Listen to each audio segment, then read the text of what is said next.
1 Chroniques, chapitre 22. Et David dit, Ici sera la maison de l'Éternel Dieu, et ici sera l'autel des holocaustes pour Israël. David fit rassembler les étrangers qui étaient dans le pays d'Israël, et il chargea des tailleurs de pierre de préparer des pierres de taille pour la construction de la maison de Dieu.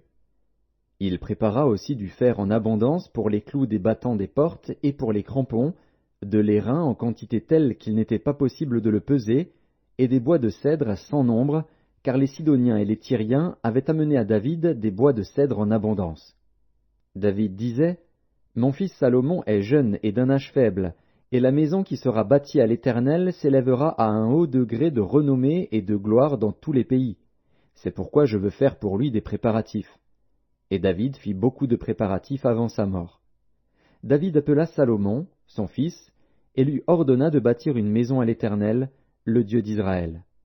David dit à Salomon, Mon fils, j'avais l'intention de bâtir une maison au nom de l'Éternel, mon Dieu. Mais la parole de l'Éternel m'a été ainsi adressée, Tu as versé beaucoup de sang, et tu as fait de grandes guerres. Tu ne bâtiras pas une maison à mon nom, car tu as versé devant moi beaucoup de sang sur la terre. Voici, il te naîtra un fils, qui sera un homme de repos, et à qui je donnerai du repos en le délivrant de tous ses ennemis d'alentour. Car Salomon sera son nom, et je ferai venir sur Israël la paix et la tranquillité pendant sa vie. Ce sera lui qui bâtira une maison à mon nom. Il sera pour moi un fils, et je serai pour lui un père.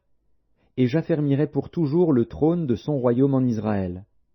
Maintenant, mon fils, que l'Éternel soit avec toi, afin que tu prospères et que tu bâtisses la maison de l'Éternel, ton Dieu, comme il l'a déclaré à ton égard. Veuille seulement l'Éternel t'accorder de la sagesse et de l'intelligence, et te faire régner sur Israël dans l'observation de la loi de l'Éternel, ton Dieu. Alors tu prospéreras, si tu as soin de mettre en pratique les lois et les ordonnances que l'Éternel a prescrites à Moïse pour Israël. Fortifie-toi et prends courage, ne crains point et ne t'effraie point. Voici, par mes efforts, j'ai préparé pour la maison de l'Éternel 100 000 talents d'or, 1 million de talents d'argent, et une quantité d'airain et de fer qu'il n'est pas possible de peser, car il y en a en abondance. J'ai aussi préparé du bois et des pierres, et tu en ajouteras encore. Tu as auprès de toi un grand nombre d'ouvriers, des tailleurs de pierre, et des charpentiers, et des hommes habiles dans toute espèce d'ouvrage. L'or, l'argent, l'airain et le fer sont sans nombre. Lève-toi et agis, et que l'Éternel soit avec toi.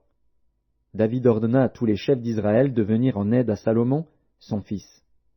L'Éternel, votre Dieu, n'est-il pas avec vous, et ne vous a-t-il pas donné du repos de tous côtés? Car il a livré entre mes mains les habitants du pays, et le pays est assujetti devant l'Éternel et devant son peuple.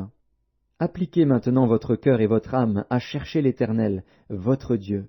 Levez-vous, et bâtissez le sanctuaire de l'Éternel Dieu, afin d'amener l'arche de l'alliance de l'Éternel et les ustensiles consacrés à Dieu dans la maison qui sera bâtie au nom de l'Éternel.